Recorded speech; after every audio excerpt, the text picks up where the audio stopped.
और इस वक्त एक बड़ी खबर नेपाल से आ रही है। नेपाल की राजधानी काठमांडू में इस वक्त जबरदस्त बवाल चल रहा है। ओली सरकार के खिलाफ नौजवान सड़कों पर उतर आए, संसद परिसर तक युवा घुस गए, पथराव हुआ है, पुलिस को आंसू गैस के गोले भी छोड़ने पड़े हैं। कई इलाकों में कर्फ्यू लगा दिया गया है और इस गुस्से और आक्रोश की वजह है सोशल मीडिया पर पाबंदी लगाने का सरकार का फैसला।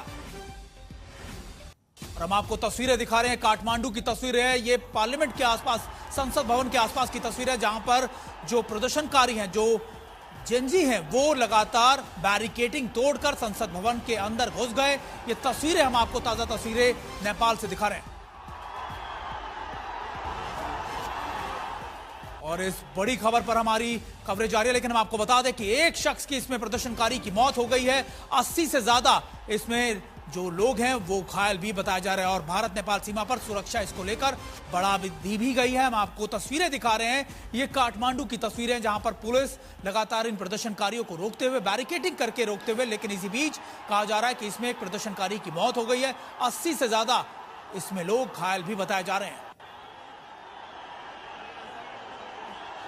और देखिए तस्वीरें हम आपको दिखा रहे हैं, काठमांडू के अलावा नेपाल के अलग अलग हिस्सों में इस तरीके के प्रदर्शन देखे गए हैं। ना सिर्फ सोशल मीडिया बैन, बेरोजगारी, महंगाई, ऐसे कई मुद्दे हैं जिनको लेकर ये जेनजी यानी जो युवा है प्रदर्शन कर रहे हैं। एक संगठन है जेनजी जिसको लेकर लगातार इस युवा काठमांडू की सड़कों पर है।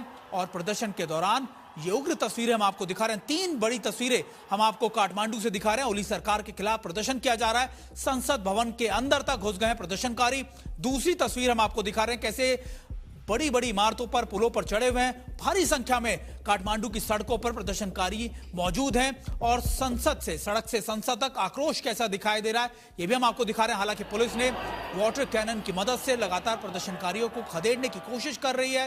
वाटर कैनन के अलावा आंसू गैस के गोले भी दागे गए, लेकिन फिर भी प्रदर्शनकारी सड़कों पर बने। भारी संख्या में प्रदर्शनकारी इस समय काठमांडू की सड़कों पर, काठमांडू के अलावा लगातार अलग अलग इलाकों में इस तरीके के प्रदर्शन किए जा रहे हैं। हमारे साथ इस बड़ी खबर पर हमारे सहयोगी पंकज दास भी हमारे साथ जुड़ गए। पंकज, इस समय के ताजा हालात क्या है, क्योंकि यह बताया जा रहा है कि प्रदर्शनकारी जो सेंट्रल पार्लियामेंट है, सेंट्रल एरिया ऑफ पार्लियामेंट, उसमें तक घुस गए हैं।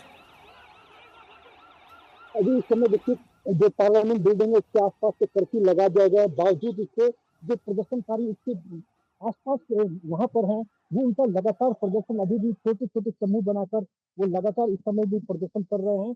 और ये कर्फ्यू है वो पार्लियामेंट के अलावा जो है प्रेसिडेंट हाउस, प्राइम मिनिस्टर का जो रेजिडेंस है, वहां पर भी लगा दिया गया है। तो इन सब जगह पर जो कर्फ्यू लगाने से यहाँ के जो युवा के जो आंदोलन, जो प्रदर्शनकारी थे, और उनमें और अधिक गुस्सा आ गया है।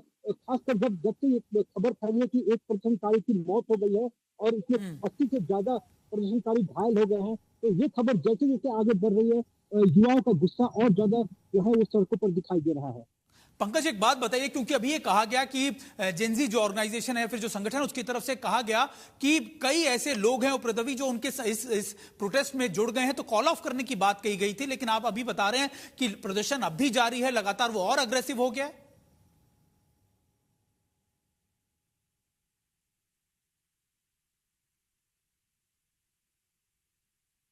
पंकज, आपको आवाज अगर मेरी आ रही हो, मैं आपसे फिर पूछना चाह रहा था कि अभी किस तरीके के ताजा हालात वहां पर है। और अभी क्योंकि थोड़ी देर पहले कहा गया था कि जेनजी की तरफ से कहा गया था कि प्रदर्शन के अंदर कुछ उपद्रवी घुस आए हैं, तो हम कॉल ऑफ करते हैं, पीछे हटने की बात कही गई थी। लेकिन आप बता रहे हैं कि अब भी प्रदर्शन वैसे ही जारी है।